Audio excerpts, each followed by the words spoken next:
चंद्रपूर जिल्ह्यातील मूल शहरातून शिक्षण व्यवस्थेला काळिमा फासणारा एक धक्कादायक प्रकार समोर आलाय। कॉपीमुक्त परीक्षाचे दावे करणाऱ्या राज्य प्रशासनाच्या दाव्यांना छेद देणारी ही घटना असून मूल येथील सर्वोदय महाविद्यालयात उघडपणे कॉपी सुरू असल्याचं समोर आलंय। विशेष म्हणजे ही परीक्षा कोणती साधी नसून BA प्रशासकीय सेवा या महत्त्वाच्या विषयाची आहे। भविष्यातील अधिकारी घडवणाऱ्या या परीक्षेतच गैरप्रकार सुरू असल्याने संपूर्ण व्यवस्थेवर गंभीर प्रश्नचिन्ह उपस्थित झाले आहेत। व्हायरल झालेल्या व्हिडिओमध्ये विद्यार्थ्यांच्या हातात मोबाईल फोन दिसत असून ते थेट गुगलवरून उत्तरे शोधून पेपर सोडवत असल्याचं स्पष्ट दिसतंय।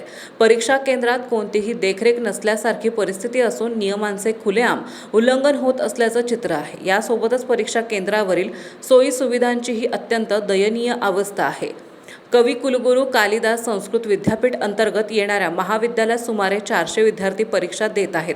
मात्र अपुऱ्या जागेमुळे एका बाकावर 3-3 विद्यार्थ्यांना बसवण्यात आले असून अनेकांनी जमिनीवर बसून पेपर लिहावा लागत आहे।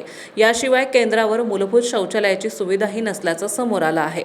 दरम्यान या संपूर्ण प्रकारात सर्वात गंभीर आरोप म्हणजे विद्यार्थ्यांकडून प्रत्येकी 300 रुपये घेत मोबाईलवरून कॉपी करण्यास परवानगी दिली जात असल्याचा आरोप आहे। हा प्रकार महाविद्यालयीन प्रशासनाच्या मूकसमितीनेच सुरू असल्याचा आरोप विद्यार्थ्यांनी केलाय। जे विद्यार्थी प्रामाणिकपणे परीक्षा देऊ इच्छित होते आणि ज्यांनी पैसे देण्यास नकार दिला त्यांनी या अन्यायाविरोधात आवाज उठवत परीक्षा केंद्राबाहेर धाव घेतली।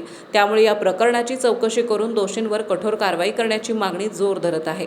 या घटनेमुळे राज्यातील शिक्षण व्यवस्थेची गुणवत्ता, पारदर्शकता आणि प्रामाणिकतेबाबत गंभीर प्रश्न उपस्थित झाले असून संबंधित प्रशासन यावर काय भूमिका घेते याकडे सर्वांचं लक्ष लागलं आहे। ब्युरो न्यूज 7 मराठी, मूल, चंद्रपूर।